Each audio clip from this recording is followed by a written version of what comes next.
মাথা লগা দি ভৰিত মাথা লগা দি ভৰিত মাথা লগা দি ভৰি দুখন দাঙি মাথাত লা ভৰি দুখন দাঙি মাথাত লা ভৰি দুখন মালিক দাঙি মাথাত লা হা ভৰি দুখন দাঙি মাথাত লা হা ভৰি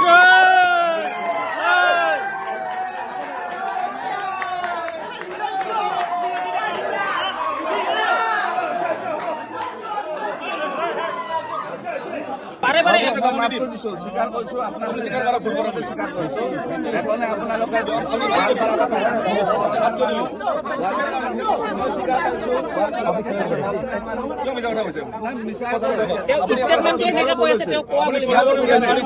ফেচবুকত দিয়াটো ভুল হৈছে ভুল হৈছে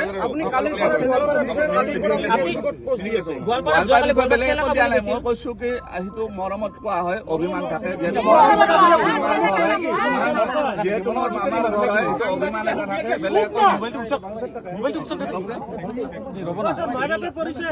ভৱিষ্যতে এনেকুৱা নকৰে আৰু আপুনি আছে মোৰ মা গোৱালপাৰাৰে হয় আপুনি ভৱিষ্যতে এনেকুৱা নকৰে আমি আগতে যদি আমাৰ যিবিলাক কেম্প হয় আমি সেইটো ধ্যান ৰাখিম যাতে অপ্ৰীতিকৰ পৰিস্থিতি নহয়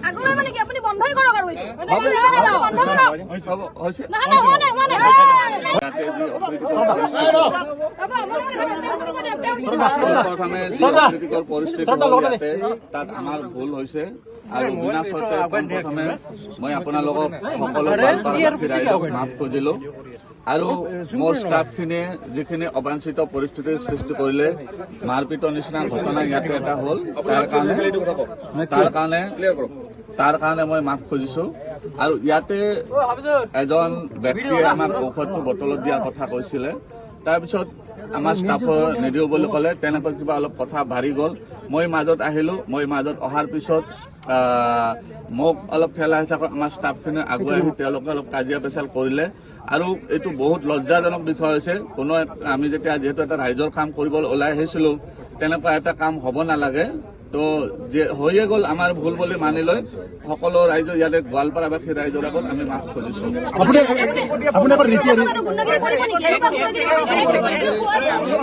গুণ্ডাগিৰি যদি হৈছে আপোনালোকে কৈছে মানি লৈছো এনেকুৱা আৰু আমি আগত আমাৰ য'ত কেম্পবিলাক হ'ব আমি ধ্যান ৰাখিম যাতে তেনেকুৱা পৰিস্থিতি শুনক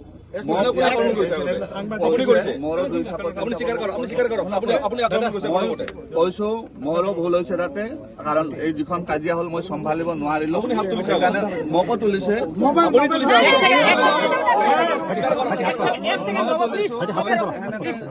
ভাঙিবহে কৈছিলো হৈছে তাতে মোৰ ভুল হৈছে সেইটো কাৰণে মই মাফ খুজিছো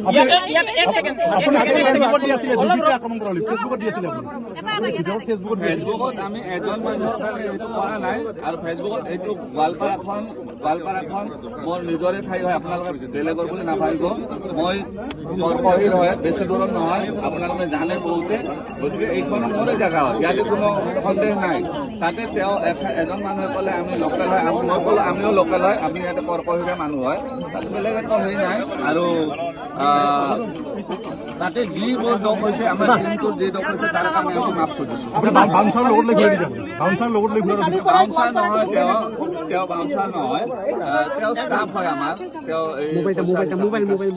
থাকে সেইটোৱে ষ্টাফ হয় আপুনি ফুলৰ ক্ষমা খুজিছে মই ক্ষমা 100 খুজিছো কাৰণ এনেকুৱা অপ্ৰীতিকৰ পৰিস্থিতি হ'ব নালাগে কাৰণটো তাৰমানে ইয়াতে কেইবাগৰাকীও ব্যক্তিয়ে গোৱালপাৰাত চুলিৰ সমস্যা সমাধানৰ কাৰণে পংকজ পাঠক নামৰ যিগৰাকী ব্যক্তি তেখেতক আমন্ত্ৰণ কৰাৰ কথা চিন্তা কৰিলে আৰু প্ৰথমতে এই প্ৰগ্ৰামটো ফণী শৰ্মা ভৱনত কৰাৰ কথা আছিলে কিন্তু তাত কিবা কাৰণত কি কাৰণত মই নাজানো কিবা অসুবিধা হ'ল চাগে তেতিয়া সেই গ্ৰুপটোৱে হঠাৎ যিখিনি উদ্যোক্তা তেওঁলোকে মোলৈকে এটা ফোন কৰিলে যিহেতু মই এই বিহু ফিল্ড পৰিচালনা কমিটিৰ সম্পাদক গতিকে তেওঁলোকে মোক ফোন কৰিলে যে আমি এনেকুৱা পংকজ পাঠকৰ এই কাৰ্যসূচীটো বিহু ফিল্ডত আমি অনুষ্ঠিত কৰিব বিচাৰিছোঁ আপোনালোকে আমাক অনুমতি দিব নেকি প্ৰথমতে মই কৈছোঁ ঠিক আছে আমাৰ এখন কমিটি আছে আমি কমিটিৰ লগত আলোচনা কৰি চাওঁ এতিয়া বিভিন্নজনে অৱশ্যে মোক ফোন কৰি যেতিয়া গম পালে তেতিয়া কৈছিলে যে পংকজ পাঠকক আহিব দিব নালাগে তেওঁ এটা গুণ্ডা প্ৰকৃতিৰ মানুহ আৰু তেওঁৰ লগত অনবৰতে গুণ্ডা প্ৰকৃতিৰ মানুহে ঘূৰি ফুৰে তেওঁ এটা ব্যৱসায়ো কৰে আৰু গুণ্ডা ধৰণৰ কিছুমান তেওঁলোকৰ এক্টিভিটিজ বা কথা বতৰা আমি শুনা পাওঁ বুলি প্ৰথমতে ইয়াতে দিয়াৰ কথাটো নাছিলে, কিন্তু আমিয়ে ক'লোঁ বা ময়ে ক'লোঁ যে ঠিক আছে, ৰাইজৰ যিহেতু এটা সুবিধা হ'ব আৰু যিহেতু বহুত মানুহ হোৱাৰ সম্ভাৱনা থাকিব, গতিকে ৰাইজৰ সুবিধাৰ্থে তেখেত ইয়ালৈ আহক, তেওঁলোকে প্ৰগ্ৰামটো কৰক। এনেকৈ আমি আলোচনা কৰি তেখেতক প্ৰগ্ৰামটো কৰাৰ কাৰণে আমি ক'লোঁ, দিলোঁ। আৰু উদ্যোক্তাসকলেও আমাক অনুৰোধ জনাইছিল যে আপোনালোকৰ কমিটিখনে আমাক সেইদিনাখন অলপ যিখিনি পাৰে সহায় কৰিব। আৰু সেই হিচাপে যদিও প্ৰগ্ৰামটো 8 বজাত আছিল, গতিকে মই ভাবোঁ মোৰ ছেক্ৰেটাৰী হিচাপে মোৰ দায়িত্ব আছে, আৰু সেইকাৰণে মই ৰাতিপুৱা 5 বজাতে ইয়ালৈ আহিছোঁ। আহি পেলাই পানী আমাৰ যিখিনি উঠাব লাগে উঠালোঁ, ফিল্ডখন কিছু চাফা কৰিলোঁ, চাৰিওফালে ডাষ্টবিন দিলোঁ। এনেকৈ মোৰ লগতে আমাৰ সদস্যসকলে এই কাৰ্যসূচীখিনি যাতে খুব ভাল ধৰণে চলি যায়, তাৰ কাৰণে আমি যিখিনি আমাৰ কৰিবলগীয়া আছিল আমি সেইখিনি কৰি আছোঁ। আমাৰ গোটেই প্ৰগ্ৰেমখিনি চলি আছিল। প্ৰায় শেষৰ ফালে বহু সময়ৰ পৰা এগৰাকী মহিলাই তেখেতক লগ পোৱাৰ কাৰণে অনুৰোধ কৰি আছিল যদিও তেখেতে গুৰুত্ব দিয়া নাছিল। আৰু সেই মহিলাগৰাকীয়েও আমাৰ সদস্যসকলক আহি কৈছিল যে মোৰ এটা সমস্যা আছে, সমস্যাটোৰ বিষয়ে আমি পংকজ পাঠকক আলোচনা কৰিব খোজোঁ, কিন্তু তেখেতে গুৰুত্ব দিয়া নাই, আপোনালোকে অলপ কৈ দিব নেকি। তেতিয়া আমাৰে দুই এগৰাকীয়ে তেখেতক ক'লে, তেখেতে তেতিয়াও গুৰুত্ব দিয়া নাছিল। আৰু তেতিয়া আমি কৈছিলোঁ ঠিক আছে, প্ৰগ্ৰাম শেষ হোৱাৰ পিছত আমি দৰকাৰ আপোনাৰ লগত তেখেতক লগাই দিম। তেতিয়া প্ৰায় প্ৰগ্ৰাম যেতিয়া শেষ হ'ল, তেতিয়া তেওঁ আহিল। অহাৰ পিছত আমি তেখেতক ক'লোঁ যে এওঁৰ কিছু সমস্যা আছে, এওঁ চুলি ইয়াত লগাব নোৱাৰে কাৰণ তেওঁ উইক পিন্ধা, আচলতে তেওঁ অলপ ঔষধ ঘৰত নিব খোজে, বটলত দিব পৰা যায় নেকি। তেনেকুৱা কোৱাতে তেওঁ খুব উস্মাৰে কথাটো ক'লে যে নহ'ব, এইটো নিব পৰা নাযাব, গতিকে এইটো নাযাব। খুব ভাল ধৰণেও বুজাই দিয়া নাই। তেওঁ পংকজ পাঠক গুচি গ'ল। তাৰপিছতো মহিলাগৰাকীয়ে আশাকে ৰৈ আছে যে ক'ৰবাত তেওঁৰ মন পৰিৱৰ্তন হয় নেকি, এইবুলি ৰখি থকাৰ পিছত এটা সময়ত তেখেতৰ এগৰাকী লগত অহা ব্যক্তিয়ে মহিলাগৰাকীক বেয়াকৈ কথা ক'লে, যে তেওঁ গালি পাৰি কথা ক'লে। গালি পৰা যিহেতু মই ওচৰতে আছিলোঁ, গালি পৰাৰ কাৰণে মই তেখেতক অলপ ক'লোঁ যে আপুনি কিয় তেনেকৈ ব্যৱহাৰ কৰিছে এগৰাকী মহিলাক, ইমান সময়ৰ পৰা তেখেত আছে এটা সমস্যা লৈ, আপোনালোকে সমস্যাটো সমাধান কৰি দিয়ক। আৰু যদি সমস্যাটো সমাধান কৰিব পৰা অৱস্থাত আপোনালোকৰ নাই, ভালকৈ বুজাই দিয়ক কথাখিনি, কিন্তু বেয়া ব্যৱহাৰ কিয় কৰিছে, অশালীন ব্যৱহাৰ কৰিছে মহিলাগৰাকীক, সেইটোৱে মই আপত্তি কৰিলোঁ। কৰাৰ পিছত সেই তাৰ পংকজ পাঠকৰ সহকৰ্মীগৰাকীয়ে পংকজ পাঠক বেলেগ এটা ৰুমত বহি আছিল, আহি পেলাই পংকজ পাঠকক কৈছে নেকি মই নাজানো। অলপ পিছত পংকজ পাঠক গৈ তাতে খুব খোজাই কোনে ইয়াতে অমুক কৰিছে তমুক কৈছে, বেয়াকৈ মোৰ মানুহক কৈছে, এই বুলি তেওঁ গালি গালাজ পাৰি আছে। মই কৈছোঁ ৰ'ব, গালি গালাজ কিয় পাৰে, কথাটো ময়ে আপোনাৰ সহকৰ্মীক কৈছোঁ যে আপুনি ব্যৱহাৰ কিয় এনেকুৱা কৰে, হেই আপুনি কোন ইয়াৰে, এই বুলি মোৰ তেওঁ ফটো চটো ল'ব খুজি আছে। মই কৈছোঁ আপুনি মোৰ ফটো কিয় ল'ব, মই বাধা দিছোঁ।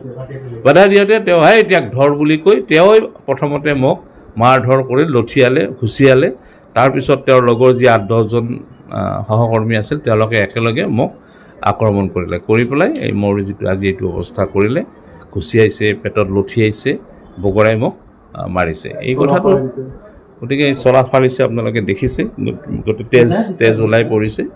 গতিকে তেওঁলোকে একেলগে মোক 8-10জনে ধৰিছে, মই একো কৰিব পৰা নাই। মই কৈছোঁ মোক মাৰি আছে কিয় আপোনালোকে, মাৰামাৰিটো কথা ইয়াত অহা নাই, কিবা হৈছে আপোনালোকে মোক কথাৰ মাধ্যমেৰে কথাখিনি কওক যে আপুনি কিয় তেনেকৈ ক'ব। কিন্তু তেওঁলোকে মোৰ কথা শুনা নাই, বৰজস্তি মোক প্ৰহাৰ কৰি আছে। এইখিনি কথা এতিয়া মোক পুলিচ আহিলে, পুলিচে অহাৰ পিছত মই মেডিকেলতে কৰাই আনিলে। এতিয়া মই চিন্তা কৰিছোঁ, যিহেতু মই এখন কমিটিৰ ছেক্ৰেটাৰী এজনক হাত দিছে, আচলতে মই ঠিক ইণ্ডিভিজুৱেল ইয়াত পৰিচয় হৈ অহা নাই যে মই তপন চক্ৰৱৰ্তী, আৰু মই যোৱা বছৰ মই শিক্ষক হিচাপে অৱসৰ গ্ৰহণ কৰিছোঁ।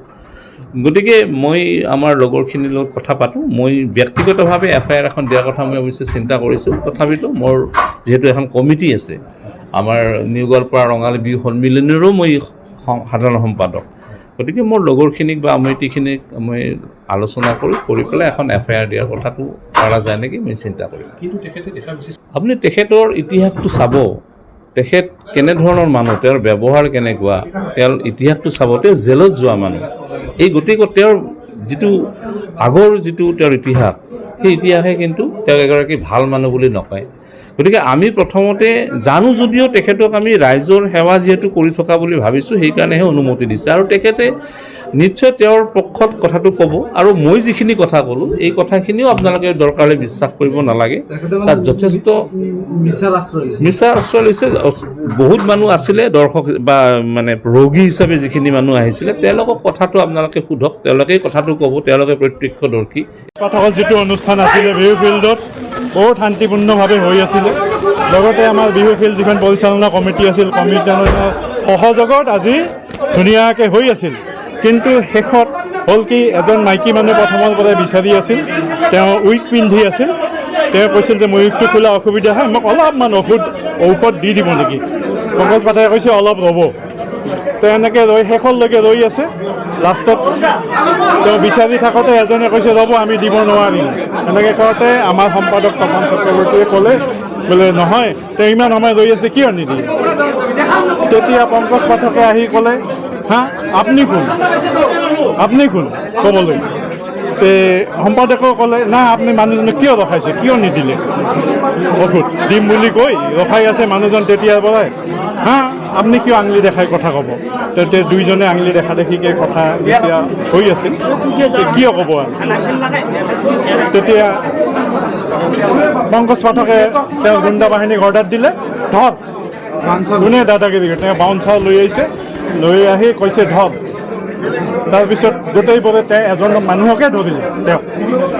তাৰপিছত আমি যিকেইজনে আছিলোঁ ৰখাব পৰা নাই, তেওঁক বহুত মাৰিছে, মাৰি একদম তেজ ওলাই দিছে চিয়াৰেৰে। পংকজ পাঠকে নিজে চিয়াৰেৰে মাৰিছে তেওঁ। পংকজ পাঠকে গোটেই অসমত আজি বিহু ফিল্ডত 10 লাখৰ ওপৰত ঔষধ বিক্ৰী কৰিছে উইদাউট কেছ মামু। সম্পূৰ্ণ GST ফাঁকিৰে ঔষধ বিক্ৰী কৰি আছে, ব্যৱসায় চলাই আছে, সম্পূৰ্ণ 2 নম্বৰী ব্যৱসায় চলাই আছে। আৰু চৰকাৰে কি কৰিছে নাজানো, কিন্তু আজি আমি ইয়াত লক্ষ্য কৰিছোঁ সেই কথাটো উইদাউট GST কেছ মামু তেওঁ ঔষধ 10 লাখৰ ওপৰত ঔষধ বিক্ৰী কৰিছে। এতিয়া তেওঁ কি হিচাপে GST ফাঁকি দি আছে, কাক মেনেজ কৰি দি আছে আমি নাজানো, আমি ৰাইজ এই বিষয়ে জ্ঞাত নহয়। কিন্তু পংকজ পাঠক হিচাপে আজি ৰাইজৰ মাজত তেওঁৰ যিটা সুনাম আছিল, এতিয়া তেওঁ গুণ্ডা হিচাপে পৰিচিত হ'ব অসমৰ ৰাইজৰ মাজত। তেওঁ ভুৱা এইবোৰ, তেওঁ 2 নম্বৰীভাৱে ঔষধ বিক্ৰী কৰি আছে, এইবোৰ ভুৱা। এতিয়া তেওঁ আজিৰ ঘটনাটোৰ পিছত অসমৰ ৰাইজে নিশ্চয় বুজি পাব তেওঁ আচাৰ্য পংকজ পাঠক কেনেকৈ হ'ল। ৰাইজে নাজানে আচাৰ্য শব্দটো কেনেকৈ আহিল তাৰ পিছফালে। আমাৰ ইয়াতে আয়োজন কৰিছে পংকজ পাঠকৰ দ্বাৰা। পংকজ পাঠকৰ অনুষ্ঠানত যদিও তেওঁ আমাৰ বিহুফিল্ড ৰাইজত য'ত ইয়াত অনুষ্ঠান তেওঁ কৰিছে, যদিও তেওঁ ৰাইজক একো জনোৱা নাই, আমাৰ ৰাইজে ইচ্ছাই তেওঁক বহুত ছাপোৰ্ট কৰিছে। ডাষ্টবিন তেওঁক দিছে, আমি ডাষ্টবিন প্ৰভাইড কৰিছোঁ। ডাষ্টবিনত তেওঁ যিসকল লোকে বা ইমান দূৰৰ পৰা লোকসকল আহিছে, তেওঁলোকক বাথৰুম দিয়াৰ পৰা পানী খোৱাৰ পৰা সকলো ব্যৱস্থা কৰিছোঁ। কিন্তু তেওঁ আজি আমাৰ ৰাইজক ইয়াতে আমাৰ এজন জ্যেষ্ঠ, তেওঁতকৈ বহুত বয়সত ডাঙৰ, তেখেতক তেওঁ আক্ৰমণ কৰিছে চিয়াৰেদি। আৰু তেওঁ যে দাদাৰ নামটো আছিল তেখেত তপন চক্ৰৱৰ্তী, আমাৰ ইয়াৰে বিহুৰ তেওঁ মুখ্য সম্পাদক হয়। আৰু লগতে আমাৰ এই অঞ্চলৰ তেওঁ এখন বয়োজ্যেষ্ঠ ব্যক্তি, তেওঁ গোটেই আমাৰ অঞ্চলৰ দায়িত্বত থাকে। তেওঁক আক্ৰমণ কৰা মানে আমাৰ গোটেই ৰাইজক আক্ৰমণ কৰা। তাৰ উপৰিও তেওঁ যেতিয়া ইয়াত ভিতৰত সোমাই আছে, তেওঁ আমাৰ অঞ্চলৰ কথা বেয়াকৈ লিখি আছে যে আমি ইয়াক আক্ৰমণ কৰিছোঁ, আমি তেওঁক আক্ৰমণ কৰিছোঁ, উল্টাকৈ কথা লিখি আছে। আৰু আক্ৰমণৰ কাহিনীটো এইটোৱে যে মহিলা এজন আহিছিল, মহিলা এজনক জাষ্ট কৈছে যে মহিলাজনক আগত দিয়াৰ কাৰণে তেওঁ এজন আক্ৰমণ কৰিছে। আৰু তেওঁ এই ঔষধ বিক্ৰী কৰা আছে যে তেওঁ যে ঔষধ বিক্ৰী কৰি আছে, তেওঁতো ঔষধৰ একো ভাউচাৰ দিয়া নাই। তেওঁ এইবোৰ GST কি কৰি আছে, এইবোৰতো তেওঁৰ ভুৱা নে সঁচাই কৰি আছে, তেওঁৰ এইবোৰ তেওঁৰ যে অথেণ্টিচিটি ক'ত আছে, লাইচেঞ্চ আছে নেকি মেডিকেল কাউন্সিলৰ পৰা যে তেওঁৰ ঔষধৰ বনাই আছে, এইবোৰৰ কিবা অথেণ্টিচিটি আছে নাই। কোনোবা যদি কিবা হয়, চুলিৰ পৰা কিবা হয়, সেইবোৰ ৰিস্ক কোনে ল'ব। এনেহ'লে যোনবোৰ ঔষধ আহে, ঔষধ মেডিকেল কাউন্সিল অফ ইণ্ডিয়াৰ পৰা সেইবোৰ অথেণ্টিকেশ্যন চাৰ্টিফিকেশ্যন এটা পোৱাৰ পিছতে আহে। এতিয়া যে ইয়াত বিক্ৰী হয় মই হয়তো নাজানিব পাৰোঁ, ইমান বিশেষ জ্ঞান নাই এইবোৰ বস্তুৰ প্ৰতি, কিন্তু তেওঁ যে এইবোৰ বস্তু বিক্ৰী কৰি আছে এইবোৰ অথেণ্টিকেশ্যন কোনোবাই দিছে নেকি, কোনোবাই গভৰ্ণমেণ্ট অৰ্গেনাইজেশ্যন গভৰ্ণমেণ্ট অথৰিটিৰ পৰা অথেণ্টিকেশ্যন আছে নেকি? যদি নাই তেওঁ এইবোৰ কেনেকৈ ইয়াত বিক্ৰী কৰি আছে? কেছ মেমো দিয়া নাই, ভাউচাৰ দিয়া নাই, তেওঁ 10 লাখ 15 লাখৰ ওপৰত ইয়াত বিক্ৰী কৰি আছে উইদাউট গিভিং এনি টেক্স। তেতিয়া এইবোৰ কি কৰি আছে? আজি বৰ দুৰ্ভাগ্যজনক এটা ঘটনা ঘটিলে। আচলতে আমাক এটা NGOই ৰিকুৱেষ্ট কৰিছিলে যে পংকজ পাঠক যিহেতু ৰাইজৰ সেৱাত ইয়ালৈ আহিব আজি, বিশেষকৈ চুলিৰ সমস্যা লৈ, গতিকে আমাৰ এই ফিল্ডখন তেওঁলোকক লাগে বুলি আমাক এখন এপ্লিকেশ্যন দিলে। আমিও যিহেতু ৰাইজৰ সেৱা তেওঁ কৰি থকা বুলি জানো, যদিও জানো তেওঁ এজন খুব কঠোৰ ব্যক্তি, তেওঁ কথা ক'ব নজনা ব্যক্তি, তথাপিতো যিহেতু ৰাইজৰ সমস্যাৰ কাৰণে আহিব, ৰাইজৰ সেৱাত আহিব, তেনেকুৱা এটা মনোভাৱেৰে আমি আজি এই ফিল্ডখন পাৰ্মিশ্যন দিলোঁ। আৰু মই ছেক্ৰেটাৰী হিচাপে এই মেনেজমেণ্ট কমিটিৰ মই ৰাতিপুৱা 5 বজাৰ পৰাই ইয়াতে তেওঁলোকৰ যাতে কোনো ধৰণৰ অসুবিধা নহয়, ৰাইজৰ যাতে কোনো ধৰণৰ অসুবিধা নহয়, তাৰ কাৰণে আমি মোৰ লগতে আমাৰ যিখিনি কমিটিৰ মানুহ আছে কমিটিয়ে লাগি ভাগি আছোঁ। 5টাৰ পৰা আছোঁ। এই অনুষ্ঠানটো প্ৰায় শেষ হোৱাৰ মুহূৰ্ততে এগৰাকী মহিলাক আমি লক্ষ্য কৰি আছোঁ। তেওঁ বহু সময়ৰে পৰা তেওঁ পংকজ পাঠকক লগ ধৰি কিবা এটা তেওঁৰ সমস্যাৰ কথা ক'ব বিচাৰি আছে, কিন্তু তেওঁ সুযোগটো তেওঁ তেতিয়ালৈকে দিয়া নাই। শেষৰ ফালে যেতিয়া সেই মহিলাগৰাকীয়ে আকৌ ৰিকুৱেষ্ট কৰিলে, আমাক আহি ক'লে যে আমাক এটা তেখেতক তেওঁৰ সমস্যাৰ কথা কোৱাৰ কাৰণে বিচাৰি, গতিকে আমি সহায় কৰিব লাগে। তেনেকুৱাতে তেওঁৰ এগৰাকী সংগীয়ে আহি মহিলাগৰাকীক বেয়াকৈ কথা ক'লে, তাৰ কাৰণে আৰু মই ছেক্ৰেটাৰী হিচাপে হওক বা এগৰাকী সাধাৰণ ব্যক্তি হিচাপে হওক, মই তেওঁৰ সহযোগীক এই কথাটোত বাধা প্ৰদান কৰিলোঁ যে আপুনি এগৰাকী মহিলাক কিয় তেনেকৈ বেয়া ব্যৱহাৰ কৰে। তেওঁৰ কিবা এটা সমস্যা হৈছে, আপোনালোকে সমাধান কৰক, আৰু যদি সমাধান কৰিব নোৱাৰে, কিয় কৰিব নোৱাৰে সেইটো ভালকৈ বুজাই দিয়ক, কিন্তু ইমান বেয়া ব্যৱহাৰ কিয় কৰে। এই কথাটো কোৱাৰ পিছত পংকজ পাঠক আহি পেলাই তেওঁ দপদপাই উঠিল যে কোনে এনেকুৱাকৈ কথা কৈছে, আৰু কি মোৰ সংগীক কোনে ইমান বেয়াকৈ কৈছে। মই ক'লোঁ মই কৈছোঁ এই ঘটনা, আপুনি কিয় ক'ব, ইয়াক ধৰ বুলি কৈ তেওঁৰ লগতে বাকী যিখিনি আছিল তেওঁৰ লগৰ গোটেইখিনি লগ হৈ মোক একেলগে তেওঁলোকে মোক প্ৰহাৰ কৰিছে, আৰু প্ৰহাৰ কৰাৰ অৱস্থাত মোৰ আজি এই অৱস্থাটো হৈছে। দুখ পাইছোঁ যে আমি ইমান এটা ছেক্ৰিফাইচ কৰি পেলাই তেওঁলোকক এই ফিল্ডখন আমি দিলোঁ, অথচ আজি মোকেই ছেক্ৰেটাৰী হিচাপে হওক বা এগৰাকী সাধাৰণ ব্যক্তি হিচাপে মোকে আক্ৰমণ কৰিছে। এইটোত খুব দুখ পাইছোঁ। আৰু মই এগৰাকী অৱসৰপ্ৰাপ্ত শিক্ষক, গতিকে তেনেকুৱা এটা অৱস্থা সকলোৱে জানে। মই এই অঞ্চলৰ যিখিনি সামাজিক কাম, এই সামাজিক কামবিলাকত সদায় আগভাগ লৈ থাকোঁ। তাৰপিছতো এনেকুৱা এটা তেওঁলোকে নাজানি পেলাই বা তেওঁলোকৰ যিটো স্বভাৱ, হয়তো তেওঁলোকৰ আমি শুনিছোঁ যে পংকজ পাঠক এগৰাকী গুণ্ডা প্ৰকৃতিৰ মানুহ, আমি সকলোৱে জানো, আগতে জেলৰ ভাত দাগী অপৰাধী। গতিকে আমি শুনিছিলোঁ যে পংকজ পাঠক এগৰাকী গুণ্ডা প্ৰকৃতিৰ মানুহ, আৰু তেখেতৰ লগত যিখিনি লৈ ফুৰে সেই সকলো গুণ্ডা প্ৰকৃতিৰ লোক বুলি আমি শুনিছিলোঁ। কিন্তু আজি সেইটো এটা প্ৰমাণ কৰি তেখেতে এইটো কৰি গ'ল। এইটো আমি বৰ দুখ পাইছোঁ, গৰিহণা দিছোঁ, আৰু ইয়াৰ আমি এটা আমি প্ৰশাসন বা পুলিচ প্ৰশাসনৰ ওচৰত দাবী জনাইছোঁ। লুকাই আছে তেখেতক, আমাৰ ৰাইজে বিচাৰি আছে, তেখেতক সুধিব বিচাৰিছে তেখেতক এই ছেক্ৰেটাৰীক কিয় মাৰা হ'ল, কিন্তু তেখেতে ভয়তে এতিয়া ৰুমৰ ভিতৰত সোমাই আছে। তেওঁৰ লগৰবিলাকক ভয়তে আত্মগোপন কৰি আছে। ৰাইজে তেখেতসকলক বিচাৰি আছে, কিন্তু তেখেতসকলক ৰাইজে প্ৰশ্ন কৰিব পৰা নাই এতিয়ালৈকে। আপোনালোকে ৰাইজক সোধক, যদি সদায় মইতো মোৰ স্বাৰ্থত কথা কম বুলি আপোনালোকে ভাবে, কিন্তু মই কিমান মোৰ পক্ষত কথাটো কৈছোঁ এইটো বেছিকৈ ভালকৈ বুজিব। ৰাইজক আপুনি ইয়াত সেই সময়ত যিখিনি ৰাইজ ইয়াতে উপস্থিত আছিল, সেই ৰাইজৰ মাজৰ যদি আপোনালোকে ভাষ্য লয়, তেতিয়াহ'লে প্ৰকৃত সত্যটো আপোনালোকে গম পাব।